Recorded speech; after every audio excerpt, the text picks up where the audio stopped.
Bonjour et bienvenue dans une nouvelle capsule. Aujourd'hui, nous allons voir la radioactivité au service de la médecine. Tout d'abord, nous allons voir la scintigraphie. La scintigraphie est une technique d'exploration du corps humain qui permet de diagnostiquer des maladies. La scintigraphie consiste à injecter un produit repérable car radioactif qui va se fixer de façon passagère sur certains tissus ou organes.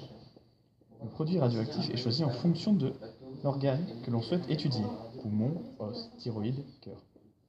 Une fois fixé, le médecin va mesurer la quantité de rayonnement gamma émise par l'atome radioactif fixé sur l'organe ou les tissus concernés grâce à une caméra spéciale appelée gamma caméra. On va ainsi pouvoir en faire une cartographie assez précise. Si les rayonnements gamma sont nocifs, les doses injectées sont ici très faibles et extrêmement contrôlées. Pour comprendre ce phénomène, nous allons voir qu'est-ce que tout d'abord un isotope.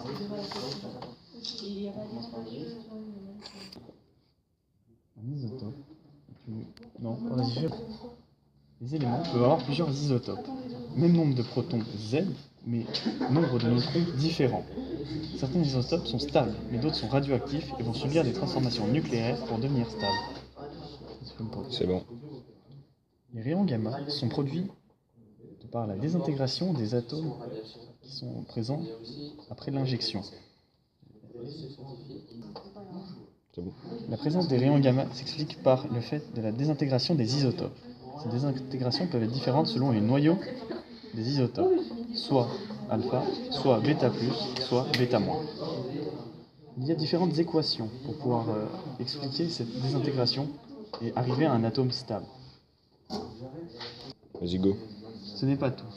Malgré que ces isotopes soient nocifs pour le corps, il ne faut pas s'inquiéter, car comme dit précédemment, les doses injectées sont minimes et sont très contrôlées.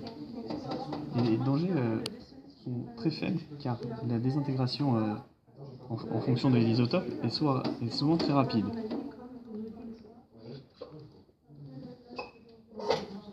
Après, on a quoi ? Une fois la désintégration terminée, il ne reste pratiquement plus aucune particule présente dans notre corps, ce qui prouve bien que cette technique est pratiquement sans danger. Nous pouvons voir à travers le corps grâce aux rayons gamma qui sont produits par la désintégration des isotopes. Les rayons gamma peuvent traverser la peau et ainsi être captés sur une... Action. Nous avons vu à travers cette capsule que nous allons donc injecter le liquide dans le corps qui va aussi aller à l'endroit voulu. Une fois ces isotopes en place dans le corps, ils vont se désintégrer et produire un rayon gamma qui va être capté grâce à la gamma caméra. Ce traitement est indolore car la désintégration ne se ressent pas du tout. Ce n'est pas dangereux non plus car cette désintégration est assez rapide et une fois finie, nous n'avons plus aucun élément radioactif en nous. Une fois que la caméra gamma a capté